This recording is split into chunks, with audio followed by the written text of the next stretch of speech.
Ladies and gentlemen, please welcome Kenny the Star Maker Bolin. What is up, man? I am here. I was running just a couple of minutes late. It's my fault, guys. I was had a little extra workload dumped on me today. Then I took me a good hot shower, and I noticed about 5 minutes before the show, my hair was still wet, so I had to run a little blow dryer through my hair for a few minutes just to get somewhat tolerable to be able to do this show tonight. So here we are. We've been talking about it. I blew the last appearance on this show because I'm going to blame you for part of it. He gave me a date and a day, and the dates and the days didn't match up. So I was paying attention to the day, he was paying attention to the date. So we got screwed up, and I didn't show up for the show. So we got it all figured out, and we're here today. Yeah, we are. So you can In tell 16 everybody. by 9 format and widescreen and looking only as good as the two of us can look. Yeah, man. Where can they find you on social media platform? Well, I normally give that at the end of the show, but Starmaker Bolin on Twitter, you can do that. You can go to Twitter and find us, the links to the show and all that good stuff. Facebook is / Starmaker Bolin. Instagram is Starmaker Bolin, and I believe that's it. And of course, later tonight at 9:15 p.m., I had to give myself 45 minutes between shows. I'll be doing my show and announcing two huge guests that are going to be coming on the Bolin. And one of them's coming on tomorrow. This is live, right? It's a live show. Yeah, it's a live And show. we got a huge guest coming on tomorrow. We're going to announce it. It just got confirmed today, and he said he wanted to come on the show tomorrow. And he's I've told everybody the teaser is that this former WWE star is from Canada, and if he were to walk out down the ramp today or last night, he would have gotten one of the bigger pops of the show. So that's the only hint I'm giving, and I will announce it on the show. And we also have another monster guest coming on the Bowling Alley in July. And we haven't set the date yet, but he did write me. We also have Buff Bagwell that's going to be coming on in July, or so he says. I know he's working with God, I managed him against the Undertaker once. Diamond Dallas Page. So he's doing some projects with Diamond Dallas right now, and Buff Bagwell we're going to be we've already announced he's going to be coming soon. Just trying to pin him down on a date. He sent me a cell phone number yesterday and said let's get a date set. So we're working on that. And what else we got? Just tune in tonight and you'll get some breaking news as far as guests. We got Eric Watts coming up the 12th, the son of Cowboy Bill Watts. We just had Kelly Slaughter on recently, and John Cena Sr. So we got all kinds of first, second, and third generation people involved on the show here lately. Yeah, I'm supposed to have Kelly Slaughter on by next week. She's very respectful, very excited. You know, she's starting her channel, and I like her channel with her dad. So she's kind of like maybe. I haven't got to watch any of those yet, but I think her and her dad are coming on my show in a month or two, and get the both of them on. I think that'll be a lot of fun. Yeah, most of her channel is based by her dad talking stories and all the other stuff. That's what I gathered. That's why I need to get caught up on those, but I'm horrible at watching other podcasts. I don't even like watching my own. So I did them, so I pretty much know what happened. So yeah, you usually do a lot for the Philippines, which that's what you do most of your channel. Yeah, the Philippine. I should have put up my Philippine donation thing, but no one on this show is going to donate there. Trust me. We're lucky to get them to donate on my own show. Now we do pretty good. We probably average anywhere between $50 and $100 a show, but we've raised as much as $1,500 on a show. We've done as little as $3.88 on a show, so it can vary as to how it goes. It looks like all your people in here want to talk 49ers. They don't want to talk any pro wrestling. I can talk some football with you. I go back in the days of well, here we go. Somebody actually knows who I am. I used to, now I'm blanking out on the names, but I think you used to have a wide receiver. And this was back when I was a kid. His name was Gene. I'm blanking out on his last name, but I really liked him. Gene Washington. Oh, he good. He was a good ball player. And that was before the Joe Montana days, if I remember correctly. Wasn't Gene Washington there long before Joe Montana? Yeah, long before they had John Brody at quarterback, I believe. But we're getting towards that wrestling topic, but I guess you want to go towards the Gene Washington, which he was one of those other receivers that was pretty reliable during the 70s. Yeah, Gene Washington, and of course during that era, the Miami Dolphins had he used to play for Paul Warfield, and Paul Warfield was a legit badass too. And I'm of the era of the '72 Dolphins. I remember I didn't like the Dolphins in 71 when the Cowboys beat them. And then I learned that I was from Florida from my parents. They said, well, my God, you were raised in Florida. Why? And I said, well, you know what? That's probably the team I should follow. And there was no Tampa Bay Buccaneers back then. And I'm still a Dolphin fan over Tampa, even though I was born in St. Petersburg, allegedly, according to Wikipedia. They have you listed in Louisville. Well, I live in Louisville, but I was technically, here's the truth of the matter. I was born in Lexington, but I was only there 3 days. And then my mother moved me to St. Petersburg, Florida at 3 days of age. She did not want my biological father being able to find us. So at 3 days of age, my ass was in Florida. 3 or 4 days. I wasn't very old at all. And my aunt, so my biological father could not find me, had a new birth certificate made under my stepdad's name, which was 2 years later. I didn't get my Florida birth certificate till I was 2 years old, and because I figured I was going to need one at some point. And that's when they changed my name to Kenny Risen, and she had me born in St. Petersburg to make it harder for him to be able to find me. And he actually found my school once. He figured out I was in Kentucky, and this is the guy that was the leader of the KKK in Norfolk, Virginia.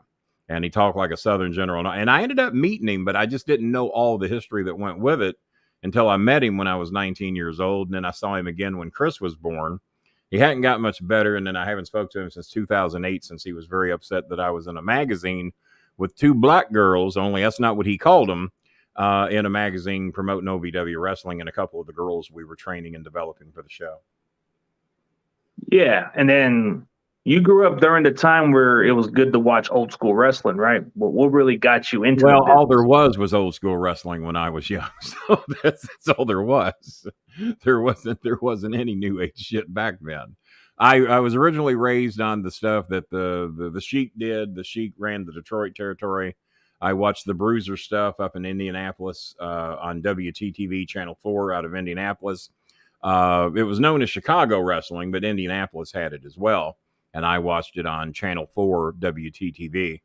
God, I used to watch the Poffos in Lexington. Me and Cornette used to watch those together.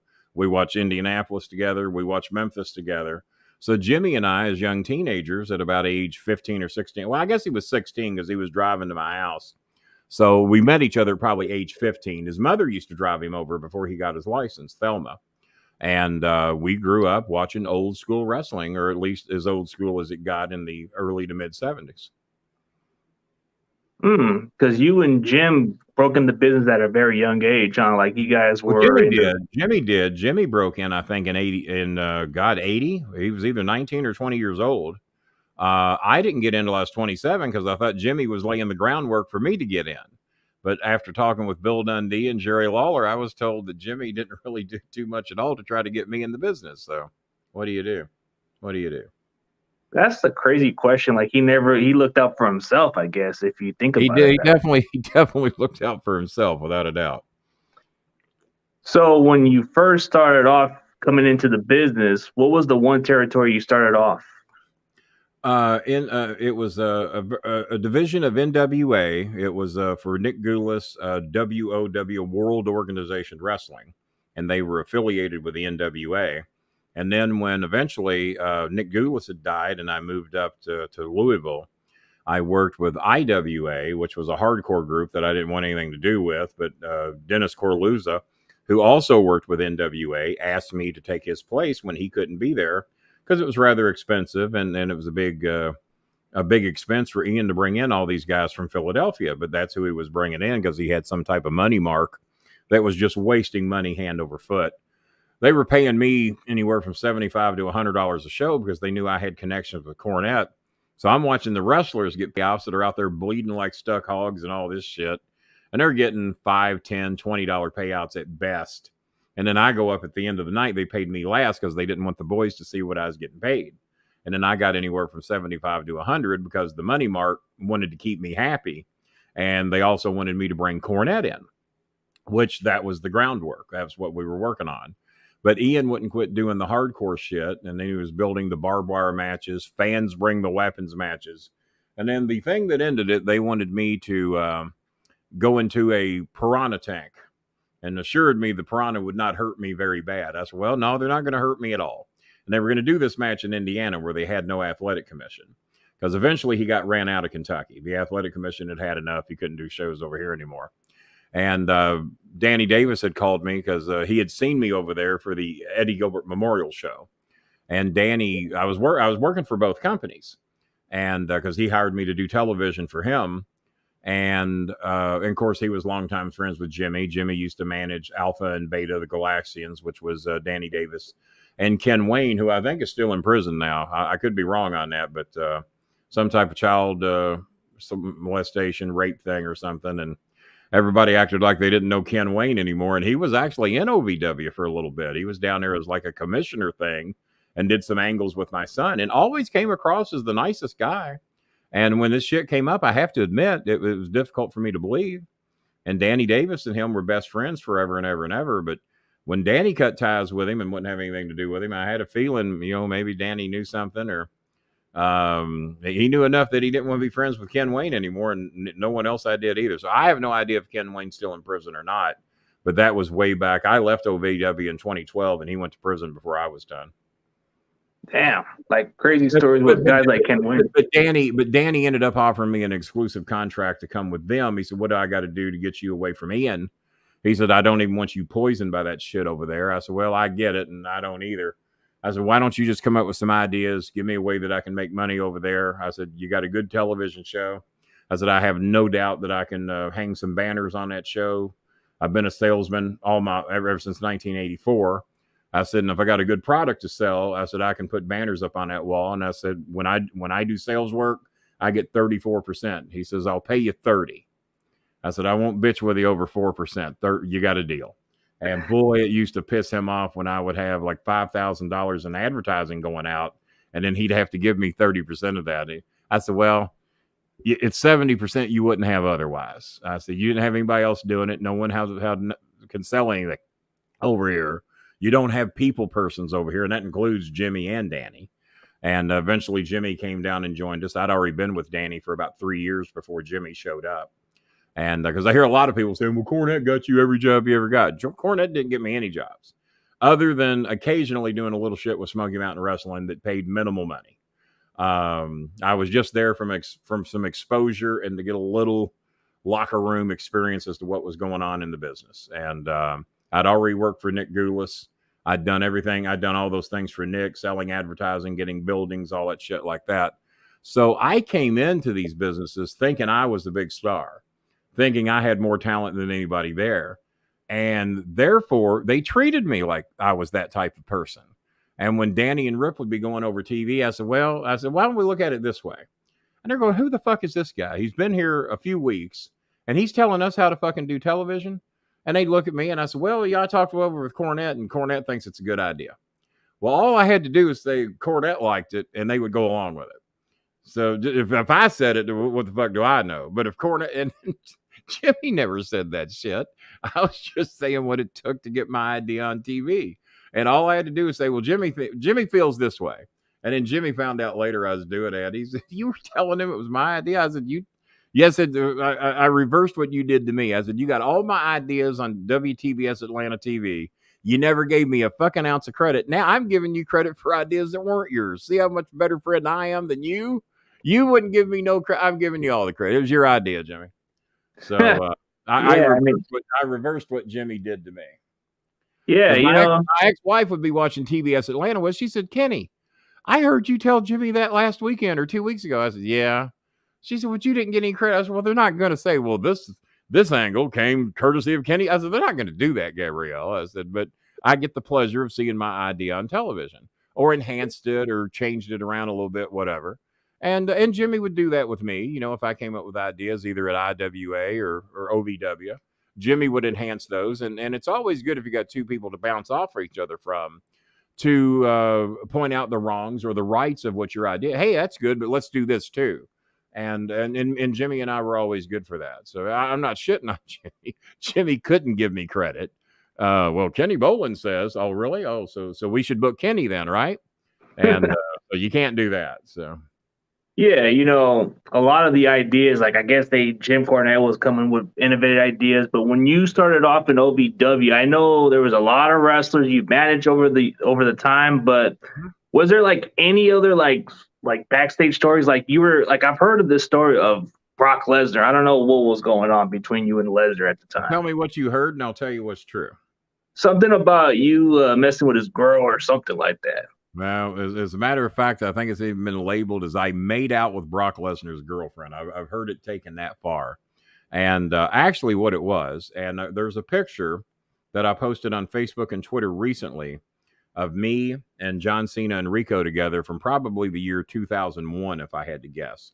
It was before 9/11 because right after 9/11, we ended up in the new building. And I'm wearing my black vest, which I still have to this day, with gold trim, with a gold preacher's looking shirt that has the collar that buttons up at the top. And it was made of silk. And that was the hottest motherfucking shirt in the world if you're working in an unair conditioned building. And that night we were working at the Boys and Girls Club in Butual Bypass or in Butual. And it was just hot as a motherfucker in there that night. They had one giant fan blowing air that was just blowing 100-degree air all night. It wasn't doing shit. And Brock's girlfriend was waiting for me at the end of the show because they had been over to the house 100 times, watching pay-per-views, doing cookouts, shit like that. And every time she was there, I would kiss her on the cheek goodbye right in front of Brock, and Brock never said shit. He didn't give a fuck. And but I did all the girls like that. I'd give them a hug and a kiss on the cheek, and then, it was just the way we did it back then. So that particular night, Brock was upset about something. I think because Seven had gotten everybody in trouble, and now the boys had to break down the ring. They didn't use the amateurs to break down the ring no more. Seven did something in Memphis that got heat. Jim Ross found out about it, and now the baby faces and the heels, one sets up the ring and the other one breaks it down. And it was the baby faces' night to break down the ring that night. Now, me being a manager and privileged, so to say, I never ever had to touch a ring a day in my life. I'm one of the few people who can say that. Even Cornette helped set up rings, break rings down, all that shit. I was very privileged because I came in acting like I was a big deal, acting like I was above doing some of that menial shit.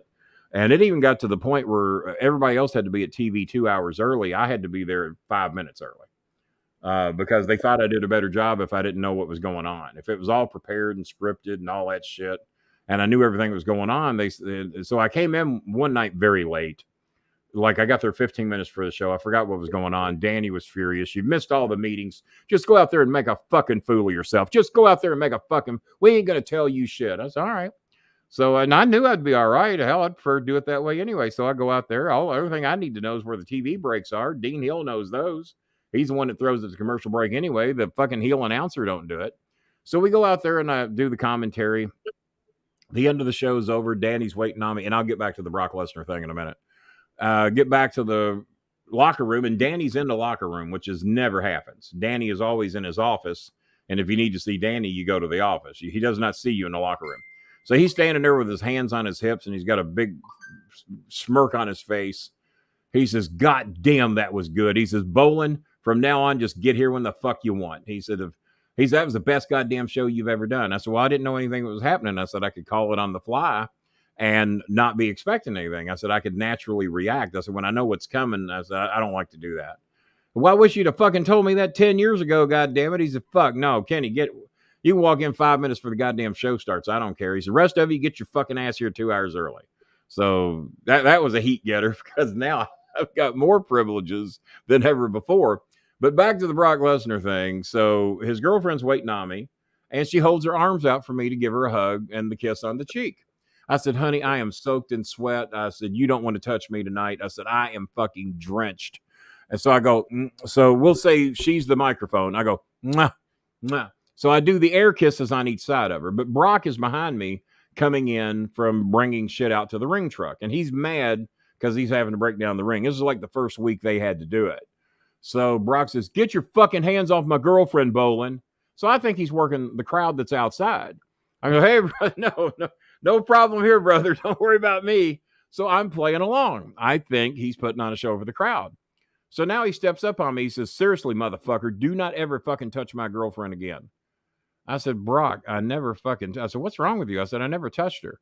And so he gets up even closer to me, and she says, Brock, he never touched me.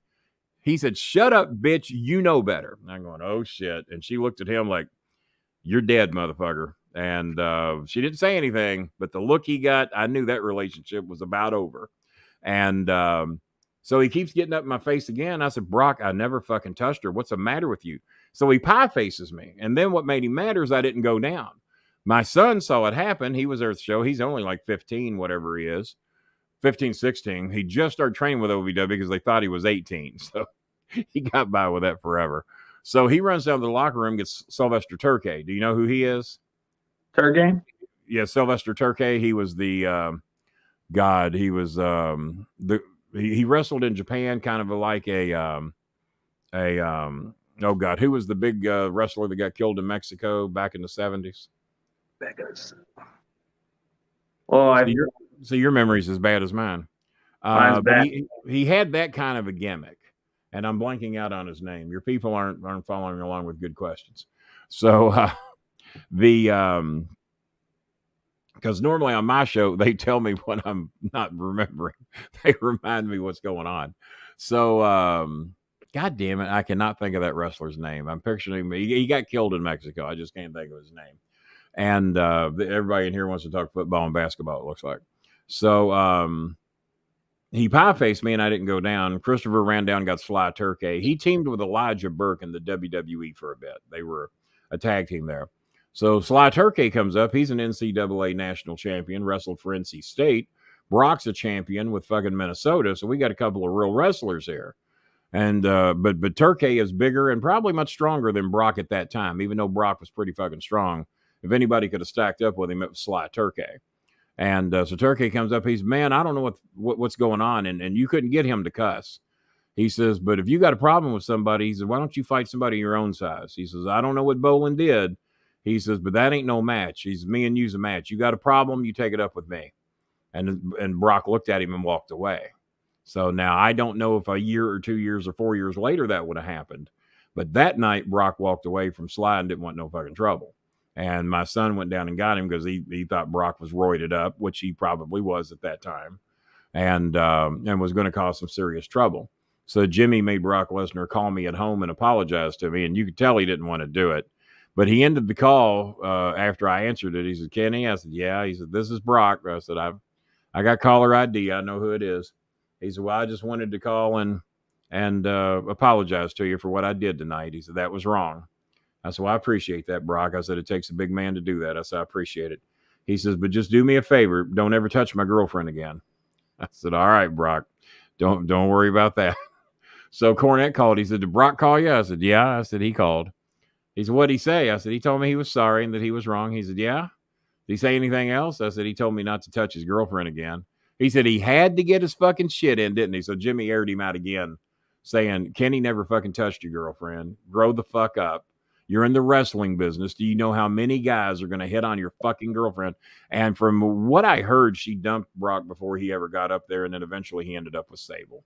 So that's what I heard. I don't know. Supposedly, Brock says to tell me hi every time he's in Louisville, but it might be to set me up so he can kill me. So I don't know. Yeah, I've heard different Brock stories. Like I've heard that Vince Russo even made a call on Sable and didn't even know that Lesnar was even Crazy Juice says he doesn't know any of the wrestlers I'm talking about. You don't know Brock Lesnar or Sylvester Turkey or Elijah Burke? No, he's a younger generation. He's a younger fan. Well, they got fucking books. Goddamn, Abraham Lincoln wasn't president when I was a kid, but I know all about him. I know all about fucking George Washington. I know about Napoleon Bonaparte. Goddamn, I got a book over here about Chairman. I got a cat now named Chairman Meow, and somebody got me the book the other day about the thick ass book. If it was during the Attitude Era, they would usually know all about those wrestlings. But well, Brock Lesnar was during the Attitude Era, so quit being stupid out there, wrestling fans, and fucking educate yourself and learn a little something about goddamn pro wrestling. I don't know who you're talking about, Brock fucking Lesnar. You don't know who he was on the goddamn show the other day. Being stupid. No, I think they were referring to that one guy you were talking about, the one from the 70s. Well, they're late. Who was I talking about from the 70s? Like you said, some wrestler that Dutch Mantel. No, it was the. Okay. I still ain't thought of his name. You were talking about the masked wrestler. No, he wasn't masked. He just happened to be in Mexico when he got killed. And so, hang on. Hey, Google, which wrestler was killed in Mexico? It could be any of 100. On the website marca.com, they say, the Mexican wrestling world is in mourning after wrestler Juventud Rebel was shot to death in the city of Irapuato, Guanajuato. It's not who I was talking about. Okay. Oh, he knows who Brock Lesnar is. Well, I figured he did. I was, goddamn, how do you not know who Brock Lesnar is? Yeah. So, but then then you were talking more about how you get 70% of the cuts, but you said there was a story of I got 30%. Danny Davis got to keep 70% of the commissions. I got paid 30%, which was 4% less than my previous company. I was doing him a favor. Yeah, but Hardcore Holly thought you were taking some of his money. Who? Hardcore Holly. Hardcore Holly thought that I was making big money off his personal appearance, and we drew like 30 people. Well, personal appearances of that nature for our sponsors, we didn't get any money from. That was part of the service we provided. Or if an event was throwing a show for us, we would send somebody out, one of the so-called big names. So we had Hardcore Holly in here at that time. And Jimmy said, well, why don't you and Holly go out there and promote the show? Maybe we can draw us a fucking house out there in Bullitt County. So we go out there, and I told Jimmy, I said, I don't think anybody gives a fuck about Hardcore Holly. I said, I don't think anybody's going to come to this goddamn thing. And it was a meet and greet, signing, and all this. So we go there. Nobody fucking shows up. If there was 30 people there might have been, we were lucky. It was 35 or 25. If that was that's your range. And some of those people work for the fucking show. So we go there, and Holly's a little perturbed that no one has showed up, and he thinks this is a prepaid event, that apparently I got paid some big money. So we get back to TV that night, and he thinks I made $700 off this show. And he says, hey, Bolin. He said, where's my $700? I said, I don't know, in your pocket, I guess. I think he's fucking with me. I said, in your pocket, I guess. He says, no, the money we made off that personal appearance today. I said, and you think that we made $700? He says, no, I think I made $700. I said, where'd you hear that from? He says, Seven told me that you make big money off these things. I said, I make big money off some of them, the guys that are famous and that draw money. I said, Bob, we didn't make any money today. I said, because it was a non-paid appearance. It was for a sponsor who's putting on a show. We don't get paid for those. I go do those for free. If you're here, you do them for free. The APA does them for fucking free, unless you think you're bigger and more famous than them. I said, but no, Bob, we didn't make any money. No, motherfucker, I know goddamn well you made $700 off from it. Seven told me so, and I'm getting my fucking money before we leave this building. I said, Bob, I don't know what you're going to get. I said, but you ain't getting $700 out of me. I said, if I had it, you wouldn't get $700 out of me. And I said, we didn't make no fucking $700. So I walk away from him, and now we're all gathered around the ring for a team meeting from Danny Davis. And so I'm on one side of the ring, Holly's on the other, and we're all gathered around. I'm staying as far away from Holly as I can, roided up motherfucker. And I guess language is whatever you want on this show. It better be. Yeah, it's fine. Good. So, why did the wrestler get killed in Mexico? Well, he had some enemies, I guess. Bruiser Brody. It finally fucking came to me. Bruiser Brody. Oh, Puerto Rico. That was in Puerto Rico. Oh, I said Mexico. Well, see, I fucked the whole story up. Puerto Rico. 1988, he was killed. Was it 1980? 1988. Was it 88? Are you? Yeah, 1988 in Puerto Rico. I thought it was the fucking 70s when that happened. Well, see, that's why I'm old and I shouldn't be president. Okay, I fucked the whole story up then. Hey, that's how you confuse those fans. I stand corrected. Apparently somebody named Juventud got killed in Mexico, and I didn't know about that either. So, no, it was 88. My God, I was 28 years old then. I thought it was much earlier than that. But, no, it was him, and apparently, and now that you tell me, I remember it was Puerto Rico, because Dutch Mantell was working that territory then. And I think Dutch was there that night. And he don't like to talk about it a hell of a lot. So, yeah, so sorry, guys, I fucked up the story. I am human, barely. So, now what was I talking about? You were talking about Hardcore Holly at the point. Hardcore Holly. So he is still chirping at me from across the ring, telling everybody he wants his fucking $700. He's going to beat my ass. He's going to do this. And Cornette's out there now. So Holly's putting on a show for Cornette, letting everybody know how tough he is. And he says, what? He said, what the fuck's going on? He says, Bolin's got $700 of my money. He looks at me, he says, Kenny, you got $700 of hardcore Holly's money? I said, Holly thinks we made $700 off his personal appearance today. That 30 fucking people showed up at us. If they'd paid, I said, if they'd paid $10 each, we wouldn't have made $700. He looks at Holly, he says, Holly, we don't get paid for those. He said, well, Seven told me. Well, Seven told you something. Shut the fuck up and quit listening to Seven and ask me. No, Bob. He said, well, all I know is Bolin better pay me my goddamn. So he's still pushing it. But he said, no, Bolin ain't giving you no goddamn money. There ain't no money to fucking be paid. Bob, did you come down here to help us, or did you just come down here to be a fucking problem? We're getting ready to set the goddamn show up tonight. We're going to be filming in about an hour. You're either here to help us or you're here to fuck with us. And if you're here to fuck with us, you can pack your shit and get out. If you're going to be a problem, pack your shit and just fucking get out, and I'll call Jim Ross and let him know that you're a fucking problem, and we don't want you here. Now, if you want to help, then fucking shut the fuck up and stay here and help us. Now, which one are you going to do? And he's just kicking and snorting and still madder than shit that Jimmy embarrassed him in front of all the boys. And he stayed and helped us, strangely enough. He and I didn't speak anymore after that, but me and the APA got to be good friends.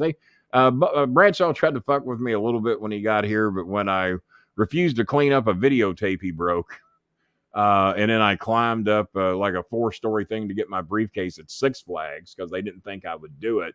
Cornette says, man, you'll get over with the boys if you go up there and get that briefcase. I'm looking over. I said, I don't want to go. I said, I didn't put it up there. I said, make one of these motherfuckers go get it. No, man, you'll get over big. He said, you think you can do it? And I said, it's just a fucking ladder, and it's just height. I said, if I fall off, I'll die. He said, go up there and get it. So I went up there and got it, and I looked at Bradshaw, and I flipped Seven the bird because I knew he was the one that put it up there. So I waved at Bradshaw, looked at Seven, and said, fuck you, motherfucker, because I knew he did it. Came back down, and I said, you do realize if I don't have my briefcase for these finishes, I'm not going to be the one that gets in trouble, stupid fuck. And I hated that motherfucker with a passion. I did not like him at all. So then so Seven goes to the WWE with that Mordecai gimmick, and it didn't work. And he comes back, and he wanted me to see if I could find my fans that would buy his Mordecai gimmick. I said, I don't know anybody that wants it. I said, whatever they paid for it's going to be less than you paid for it. I said, you might as well keep it. And it was my knowledge, it was white tights and white boots and a cape, maybe. There was nothing to it. And he wanted me to, that's probably telemarketing. Let me see. Yeah, that Mordecai character, the guy that was playing Kevin Thorne. I mean, he didn't have much direction with that vampire gimmick. I mean, is that what it was? What was that considered a vampire? Well, that's how bad it was. I didn't know it was a vampire gimmick.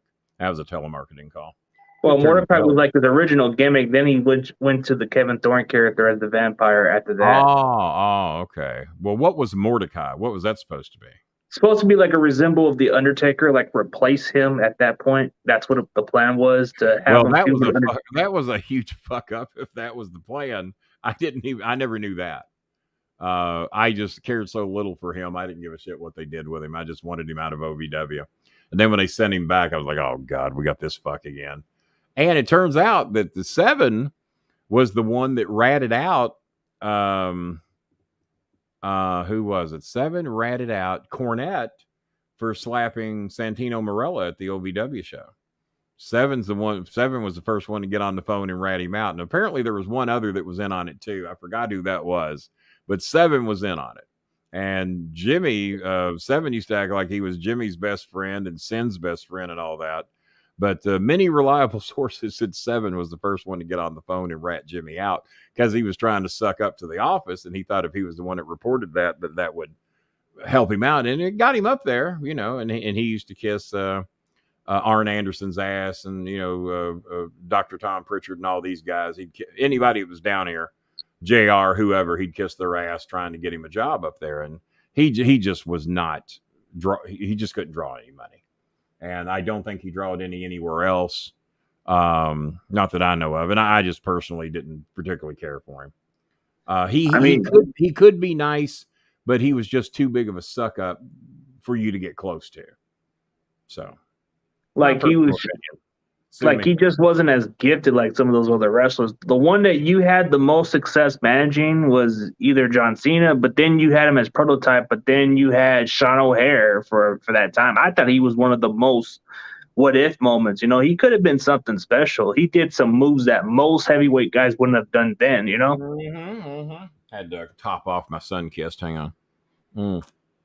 Sean O'Hare could intimidate any fucking body in the locker room. Sean O'Hare Now, remind me, I got to hop off here about 8:35 so I can get ready for my next show. So we got quite a bit of time.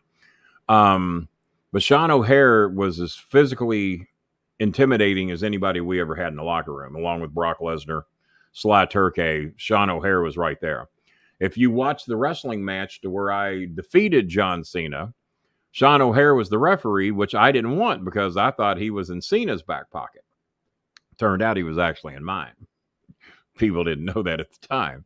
And then, unfortunately, we had the suicide incident with him later on in life.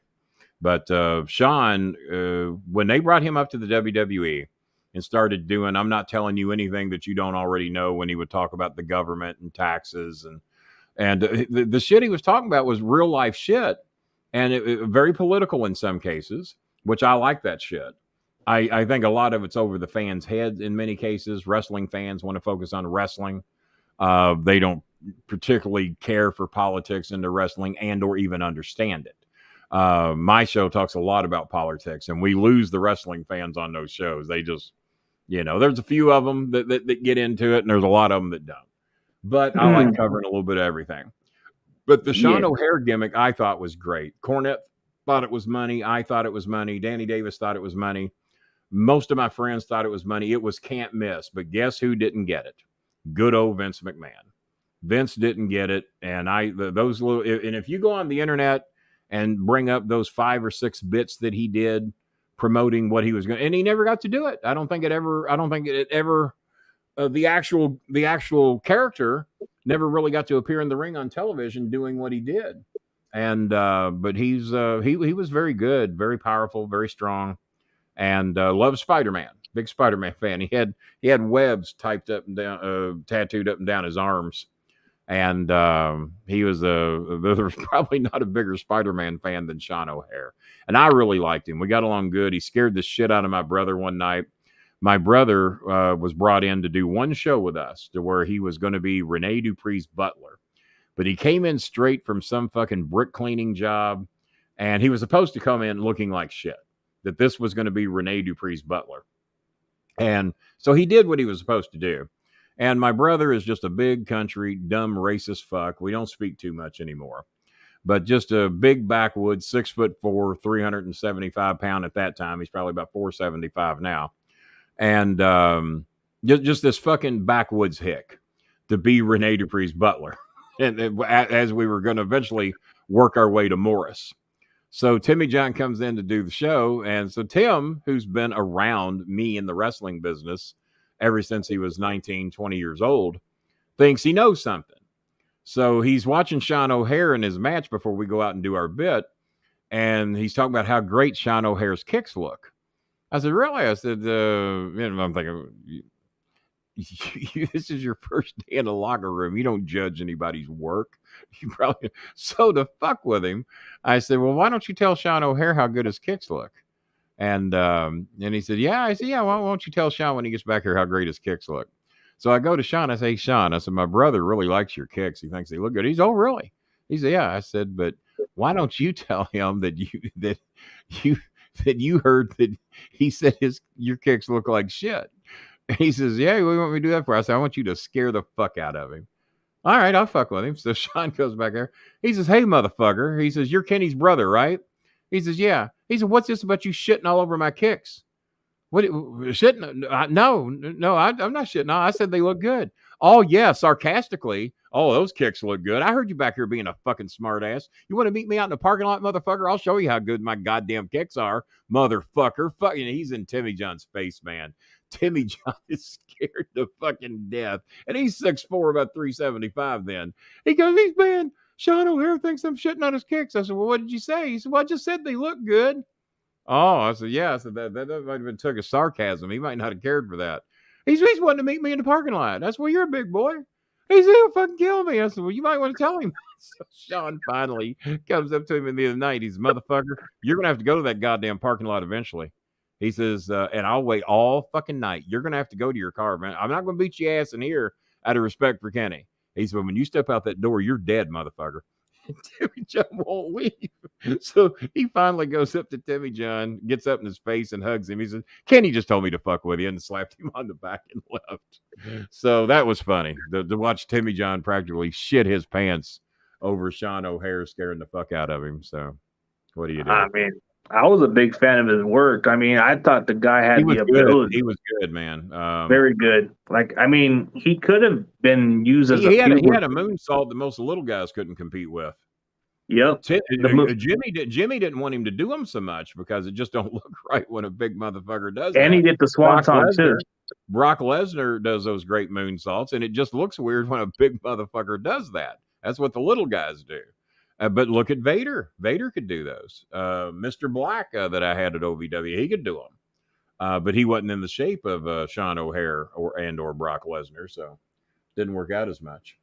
But yeah, if you bring up those bits about where I'm not telling you anything that you don't already know, there were 5 or 6 of them, and goddamn, they were good. I mean, Sean O'Hare, like the guy just he could have been the main event guy, but I guess Vince had no clue for him. But yeah, it was an honor. It was an honor that he was the special referee in mine and Cena's match. I didn't know that we weren't going to have him much longer, and he apparently just had a lot of shit going on, and y'all can read how it happened, but it was not any way I would want anybody to die. That's for damn sure. But he was he was a fun guy. He was a lot of fun. My son really got along with him because they were both big Spider-Man fans, and they could talk Spider-Man all fucking day. I was a fan of the 60s cartoons, but Chris loved the comic books, all the new versions of Spider-Man, which I used to watch with him. But the 60s Spider-Man are what I liked, with the cool music in the background and everything. Yeah, I mean, Sean O'Hare to me was just very much like I just haven't seen a person of that caliber until the later years. They started showing a little bit of those type of wrestlers like that, but he was one of those rare guys that came around. But I don't know if you know this or not, but Sean O'Hare beat Hulk Hogan on television on SmackDown. Did you know that? Yeah, Mr. America. Straight up, yeah. Count out victory. Yeah, straight up count out victory. Sean O'Hare the winner over Hulk Hogan or America. It was, we know who was under the mask. I was fucking Hulk. Yeah, we all know it's Hogan. It was just one of those weird. Hey, you can call him whatever the fuck you want. I know who it was. Yeah, we all know it's Hogan. But as a matter of fact, I have a victory over Jerry the King Lawler. I didn't know I had. The count out victory. Or was it a DQ? No, we wrestled at Six Flags, and he tried to pile drive me, but he couldn't get me up. So, because he pulled me across the ring, and I drove him into the ropes. And once he hit the ropes, my guys had to take over on him. So, but for trying to pile drive me, they disqualified him because he was supposed to pile drive me and get disqualified. Well, he couldn't get me up, so referee, I think Robert Briscoe, had disqualify him for trying to pile drive me. So I just thought it was a stop match or whatever. And then someone looks it up in the record books years later and writes me. He says, Kenny, do you know you got a victory over Jerry the King Lawler? I said, I don't recall that. And he says here, Lawler was disqualified. I said, oh man, they must have disqualified him for trying to pile drive me. So I actually got a victory over Jerry the King Lawler. So I'll take that too. Yeah, and then speaking of Jerry, I beat the Big Show. I beat Mark Henry. I beat NWA champion Rob Conway. I beat ECW champion Mark Henry. Whatever fucking belts Big Show had, what all did he have? He had a few, right? He had a lot. A lot of different. Was he ever WWE World Champ? I would think he would have been. Yeah, he won every WWE title there is. He won them all. Well, then I won them all. I beat the guy that won them all. So that makes that. There you go. I want them all. Hey, there's John Paul in here tonight. Yeah, John Paul. He's one of those guys that's always been active too. I'm watching his archives. Throw his read that for me. I don't have my readers on. Kimmy, Spider-Man fan, but not Spider-Man fan watching his archives. He once commented on having only seen 2 in his home in years. Profanity was used at spotting 1 that night. Is he talking about me or Sean O'Hare? I think he was referring to you, I guess. I don't know, Sean O'Hare or you. No, I've seen all the Spider-Man movies. I watched all the Spider-Man cartoons. I did not collect the comics, but my son did. And Sean O'Hare, he had his arm. I mean, he thought he was Spider-Man. They should have just brought him into the WWE as a 6'4" Spider-Man. That's what they should have done. Yeah, kind of like that. But speaking of like going back throughout your career, what really kind of broke you and Jim Cornette? You guys were friends for 40 plus years. Well, there was always a history of the womanizing and racist remarks. I remember on one of the podcasts, he accused my Filipino girlfriend of having a dick because she was Asian. And that pissed me off that he would say something like that on the fucking air. I said, well, if she used to have a dick is what he said. And I said, well, the surgeon did an amazing job is all the fuck I can tell you. I said, if that's the case, just to try to make light of it. But that shit has always been in him. And then once he learned, and I encourage you to read an article that was where they quoted Kenny Omega and what he had to say about Jimmy. And it's the same shit that I've been saying all along. But the reason we quit speaking is that he accidentally got on Vince Russo's podcast. Vince and I were doing an early morning podcast called Bucket Full of Chicken Necks. And I did them every Wednesday morning at 9 a.m., which I hated doing. I hated getting up that early, but I enjoyed doing the shows with Vince. We had a good time doing them, and they were paying me some good money. So more than what Jimmy was paying me. So I'm doing the show, and Jimmy's calling me, unlike him to call me that early because he knows I'm normally not up. So it's about 9:30, 10 a.m., and Jimmy, the phone keeps ringing, and he just keeps calling back. I finally answer. I said, Jimmy, I'm doing a podcast right now. I said, I can't take your call. I said, but let me call you when I'm done with the podcast. Oh, really? You doing a podcast? I said, yeah. So I'll call you when it's done. Well, I just want to know, how many lies have you told today? I said, well, Jimmy, it's pretty early. I said, I haven't really told any lies yet today. I said, but maybe later today I can get some in. Well, I know I've told a few, and he was trying to get out of doing some shit he didn't want to do. So he's admitting to the lies he's told on Vince Russo's show. And Vince is just sitting there like me and you are right now. Like if Cornette called this minute, you'd be going, what the fuck? That's Cornette on the phone. So Vince is going, holy shit. And so Vince ain't saying a word because he doesn't want Jimmy to hear his voice. And he keeps going on. Well, like I said, Jimmy, I said, I'm doing a podcast. I'll call you back later. And he just keeps going on, self-incriminating his shit, saying this stupid shit that Russo would be the last person they'd want to hear it. Okay, Jimmy, will you be good? I'll call you later. So 60 minutes later, me and Russo wrap up the show, give or take. And I hang up the phone and I just lay my head down like this. And Russo's going, man, I said, that's it. I said, Jimmy and I are done. I said, when he finds out he was on your show, he is never going to speak to me again. He said, man, let me call you after the show, Kenny. I said, all right. And I'm just sick. I don't even want to do the rest of the show. And and Russo can tell him, I said, it's over. I said, we're never going to speak again. And so he calls me after the show, about 90 minutes after the show's over. He says, Kenny, man, I thought about it. I don't want to be the one to end your and Cornette's friendship. He said, I'm going to cut all that shit out of there because it's a recorded show. He said, I'm going to cut all that shit out. He said, but if you don't mind, I want to leave in your response when you realize what has happened. He said, where you start getting sick and like, I said, I don't give a fuck. Leave it in. I said, I appreciate that, Vince. I said, that shows that you're the better man. I said, because Cornette, if he had shit on you, he would fucking play the fuck out of it. I said, you're a better man than he is. And me and Jimmy were still friends of that moment. So Jimmy calls me back finally a little later. And he says, hey, he says, what goddamn podcast were you doing at 9 o'clock in the morning? I said, well, I tried to tell you and you wouldn't shut up. I said, I was doing Vince's show. You're still working for that motherfucker? I said, well, yeah, he still pays me, Jimmy. I said, so yeah. I said, you know goddamn well I'm still working for him. You bitch about it every week. Goddamn, so I can't believe you're still working for that motherfucker. I said, yes, Jimmy, still working for Vince, working with him. I said, we do about 3 shows a week. Wait a minute. What was I on live? I said, well, you were on his recorded show. Yeah. You mean to tell me my goddamn voice is on the fucking Vince Russo show? I said, yeah, Jimmy. Yeah, it was. I said, but you got lucky. I said, it's a recorded show. I said, and Vince has assured me he's not going to play the clip. I said, he told me that he didn't want to be the problem. No, that motherfucker's going to goddamn play it. You stupid motherfucker. You know goddamn well he's going to play it. I said, he gave me his word he wouldn't. And I said, I'd take him at his word. Because he was furious that me and Russo were friends anyway. Christopher and the crying guy got me and Russo talking, where Russo realized that I wasn't going to judge him based on shit Jimmy Cornette said about him. So, and when I had Russo on my show and I did his, we got along great.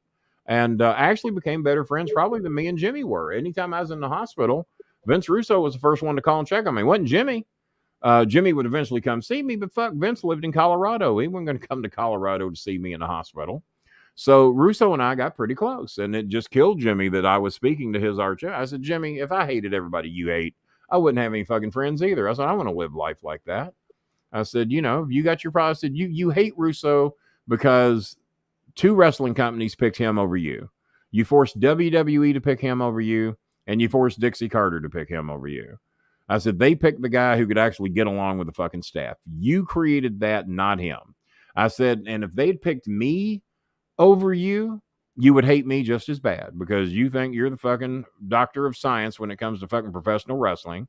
And I'd tell him, I said, you ain't never come up with a fucking original idea in your life. Everything you've ever done, you stole from Nick Goulas, Jerry Jarrett, Bill Watts, or the Von Erichs, and you fucking know it. I said, and I even told, when me and Jimmy were friends, I told Bill after, I said, you name me the great angle that Jimmy Cornette came up with, and I'll tell you who did it first and who did it better. And they kept naming angle after angle, and immediately I could tell them where it happened first and who and why it was better. And then they tried to claim that Jimmy came up with the scaffold match. I said, no, you stupid motherfuckers. I said, Jerry Jarrett and Don Green did the first scaffold match. I said, they only did it in Louisville because it was fucking horrible. I said, but the reason they did it better, guess what? Nobody got hurt when they did the scaffold match. No stupid Mark fell off the goddamn ladder and blew his goddamn knees out and had to miss 8 weeks of wrestling. I said, so that's why they did it better. They were smart enough not to fucking get hurt. I said, but no, he didn't do it first. So he tried to make everybody think he came up with the scaffold match, which he did not. So, and he knew I knew that. He knew anybody and from 70s wrestling in Louisville knew that Jarrett and Green did it first. And of course, he'll tell his fans that I never said that. Yeah, he did. He told Bill after that because Bill after thought Jimmy came up with it. So, no, didn't happen. Everything isn't quite original as much, but like you were saying that you were originally the king before Jerry Lawler was, right? Well, yeah. Do you know the whole story? Nah, just little details before we end it. In 1973 or 1974, give or take, I was in the back alley at the Louisville Gardens, and I used to meet, and a lot of my high school friends would go with me, and Lola Johnston, who drove me down there. We was in the back, and we would meet the wrestlers as they came in. And Jerry Lawler was teaming with Jim White. You can do the research; it's pretty easy to look up. Jerry Lawler, Jim White, and Sam Bass. And when Jerry Lawler and Jim White were a tag team, Jerry was not known as the King. He was Jerry Lawler. The other guy was Jim White, who I actually got to be pretty good friends with later in life too, and got to know Sam Bass a little bit. But unfortunately, he got killed in a car wreck when I was 16 years old, so I didn't get to know Sam as much as I would have liked. He was very nice to me.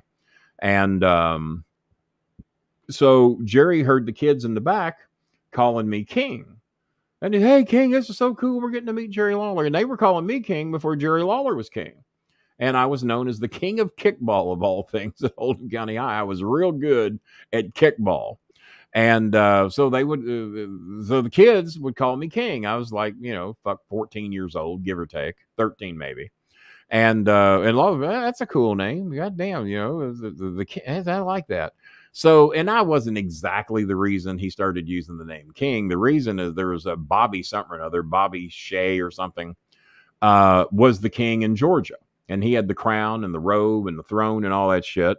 And Lawler really liked it. He went to Atlanta and he saw the King gimmick. And he, of course, heard the kids talking about me and kickball and everything. And he's, man, I like that. He said, man, maybe I could go back and be the king of Memphis because, people in Memphis didn't know what the fuck was going on in Georgia, Texas. That's why the territories could interchange and nobody knew what was going on. The dirt sheets hadn't even really come out back then. I mean, there might have been some, but it wasn't, the fucking internet that we have today. So Bobby Shea gave Lawler his robe, his crown. I don't think he gave him the throne, but the robe and the crown, and Lawler started being the king in Memphis, Jerry the King Lawler. And Bobby Shea, on his way back, apparently got killed in a plane crash in Florida, I think, because I think he was going to Australia. And he said he didn't want to haul that crown and robe everywhere he went because that robe was pretty big and pretty thick. So he didn't want to fuck with it. So he said, I'm not going to be the king down there. He said, you can do it while I'm gone. So I think the plan was for Jerry to be the king for 30 to 60 days and see how it went, maybe 90 days. And then Lawler would have to get his own crown and robe, which he used to get them manufactured in Houston. He told me that when I was, probably 17, 18 years old. I asked him where he got his crowns at. And I said, how much they cost? And this is what we thought was big money back then. $90. Ooh. Well, I used to have to work 2 weeks to make $90 at Dairy Queen if I was lucky. I was making $2 an hour. No, as a matter of fact, I think I was making $1.35 an hour at my first job in 1976. $1.65, something like that. I didn't crack $2 an hour until I started Kroger in 1979. So $90, you work a 40-hour week, you made $80. A lot of jobs were part-time back then too. So if you work part-time, you'd have to work 2 or 3 weeks to take home $90. So that crown cost a lot of fucking money, according to me. I sure did those times. But yeah, I know your time limit's passing by. You got 5 more minutes to go on your show. Yeah. But hey, I definitely appreciate you being on. Maybe during the upcoming season we can debate about your Dolphins if you're still interested in the invitation. Well, I don't know what the fuck we're gonna do this year. Have we made any trades worthy of speaking of? Yeah, Tyreek Hill. They just acquired Tyreek Hill from the Chiefs. From the Chiefs, and what positions Tyreek play? Wide receiver. He was one of their better. Wide receiver. Okay, I remember Tyreek. Who did we give up to get Tyreek? Oh, you gave up like multiple first-round picks and some other. I think you gave up like a couple of big-time draft picks, like a first round and a second and third, I believe. God damn. Well, bird in the hand, I guess. Bird in the hand.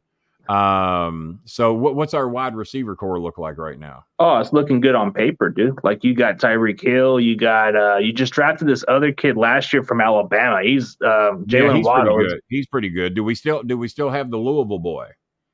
Oh no, he got traded to the Patriots, which I never understood that part. What was his name again? Devontae Parker. Devontae Parker. Yeah, we used to follow each other on Twitter, and apparently my politics got to be the best of him, so he doesn't follow me anymore on Twitter. I think I got muted. But I would have thought me and Devontae would agreed on politics quite a bit, but he muted me, but he followed me for a while. How many administrators you got on this show, and who is Miss Bird Gang 3? Oh, she's the one that runs the network with her husband. So they I have like a couple of moderators here. You see how gorgeous that woman is? She could have any man she could almost probably have a date with me if she tried hard enough. She'll dump her husband tonight when she finds out I'm on the market. All right, man. We'll definitely catch up sometime, man. All right. Well, we got 4 minutes. You got anything? 4 more minutes? Okay. Yeah, we got 4 more minutes. Yeah. Okay. 8:35 is what I got. So. Okay. You got 4 more minutes. What do you got? Okay. Crazy Juice likes the show. Yeah, he likes it because he likes wrestling. But if you had to pick, at least 5 of your shit lists, and why would you hate them on the pro wrestling business? 5 on my shit. Well, obviously Bob Holly would be near the top. Oh God, 5 on my shit list, and I'm gonna have to think about people that I just really got no fucking use for, and believe it or not, Cornette ain't there. I mean, Cornette, I just don't even give a shit. He chose his path. He's got his cult that's into his shit. I don't. You said 7, huh? You said 7 would be a 7's just a shit stir. He's just an ass kid. He's not worthy of being on my shit list. Bob Holly was on my shit list because he's just a fucking bully and a punk ass bitch. What about Bubba Ray? Bubba Ray is a bully. I don't care too much for him. I doubt he gives a shit one way or the other how I feel. It's a public trade company. Yeah. I'm disappointed that The Undertaker donated $75,000 to Trump because that just tells me who he is and what he stands by and maybe what he's about. If you donate money to a rapist who's supposedly a billionaire, I got a problem with that. So not on my shit list. I'm disappointed in him. I would think he's better than that because I knew Undertaker to be a better man than that. But anybody who stands to this day still stands by Donald Trump, a piece of shit fucking human being. Okay, you can put him on your shit list. Yeah, yeah. Well, Donald Trump was in the business, and he's at the very top of my shit list. Yes, he actually showed up on some wrestling shows. And I would donate every fucking dollar I've got in AMC theaters for 5 minutes with that motherfucker in a cage, even at 62, even with bad knee, because I know that motherfucker's never took nor threw a punch in his life. So yeah, him. Who else did I say? Bob Holly. Bob Holly. What about Brock? Well, Brock's apparently says hi to me. No, Brock's not. He hasn't done anything to deserve a shit list. We had a bad night. And so as far as I'm concerned, I'm good with Brock. Randy Orton and I used to have some differences, but we follow each other on Twitter now, and we're good, to my knowledge. I don't think he'd follow me on Twitter if we weren't. So I don't really have that many people to put on, unless you can think of some people that I've mentioned in the past that I got no fucking use for. And I'll give you a couple extra minutes. Yeah, well, you got 3 people, so those are the ones that count. Those are 3, and if you can think of a couple others I've mentioned that. How about Jose Gonzalez, the piece of shit guy who killed Brody? Don't know anything about him, so I can't even put him there because I don't know anything about him. I didn't have enough of a game in it to give a shit. Anybody who has molested or sexually assaulted women that are still in wrestling today, fuck them, because some of them get a pass because the promotion covers it up for them. There's a couple of names I could drop, but I don't really want to do it until it's facts. Until it's fact. But let's put it this way: a lot of people are saying it about a couple of people, and the dick flip guy I had no fucking use for. Joey Ryan. There you go. Never had any use for him. Nothing I wanted to be a part of. Even Lawler wrestled him once, which shocked me. I didn't think Lawler would give him the time of day. But so yeah, I mean. So 4 people on your shit list. So you got Joey Ryan. Unless you can think of a 5th you might have heard me mention in the past. There was one guy I couldn't think of, but by the way, we did take 4 out of 6 from the Giants this year. What do you think about that shit? 4 out of 6. We'd have a lot less wins if we hadn't played you guys. You want to just put the nasty boys? And Vince Russo is a big Giant fan as well. I seen him with him. When we beat him 4 out of 6, he didn't do the show with me, so I don't know. Yeah, I've seen him wear Giants every now and then. Always want to get him on the show. He's diehard San Francisco Giant. I hear him talk about the Giants way more than the 49ers. So I think he's an Eagles fan.